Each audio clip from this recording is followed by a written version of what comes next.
Чындыгында билгендер менен билбегендер бирдей эмес. Окуучу менен мугалим бирдей эмес. Мугалимдин өзүнүн орду бар, даражасы бар. Жана чапалак эки колдон чыгат.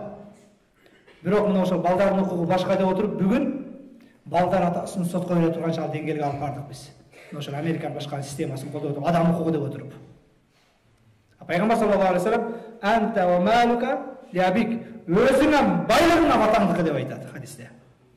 Өзүңө бай, бүгүн эгер ой мамиле башка кылсаң, ата-энеден баласын алып коет, азыр бүгүн сот боюнча соттоп.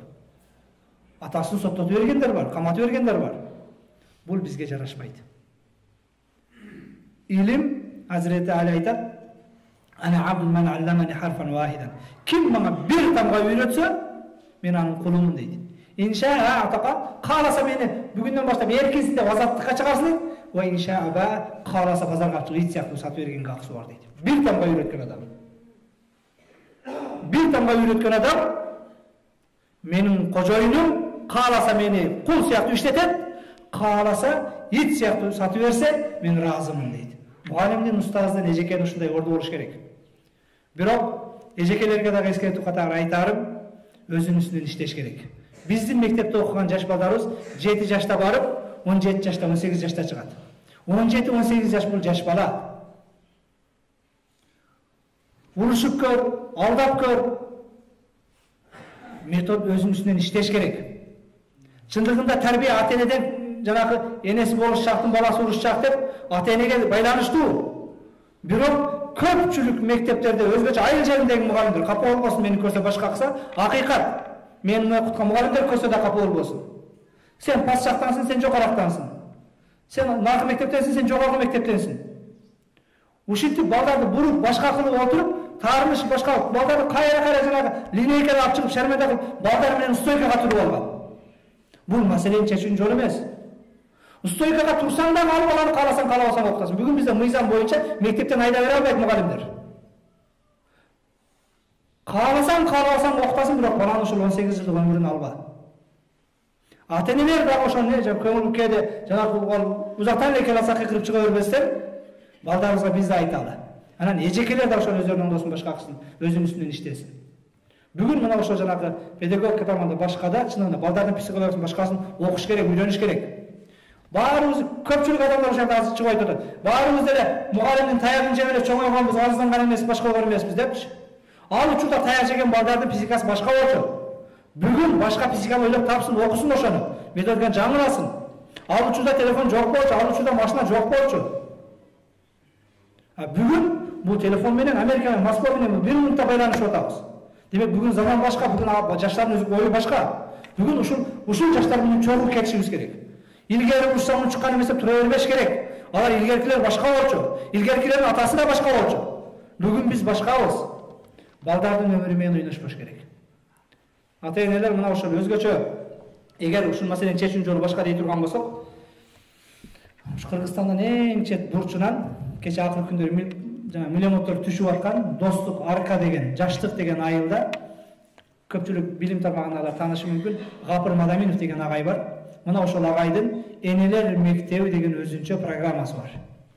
Ал агай мына ошол Лейлекте, Границадан Тажикстан көрүнүп турат. Кыйкырсаң угулат тажиктаргачы. Кечеги миллиондор түндө ошол жерге түштү. Кече акыркы миллиондор ошол айылына түштү.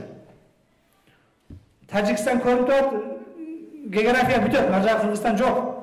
Ошол четте суу жок, башкасы жок айылда жөнөкөй бир патролдон тамчы өтүп аткан мектептен окуткан балдар бүгүн биздин Себаттын башканын балдарынан көп жанагы президенттин колунан алтын сертификат алышат.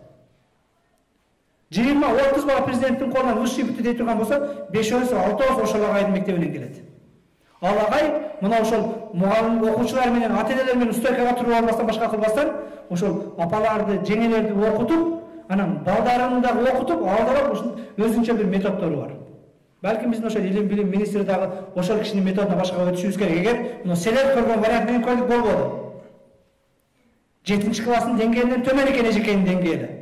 Селердики болбоду, анда ошол агайдын методуна өтүп туруп, болбосо мына ошол пайгам эң туура вариант ошол жумшактык, сылыктык.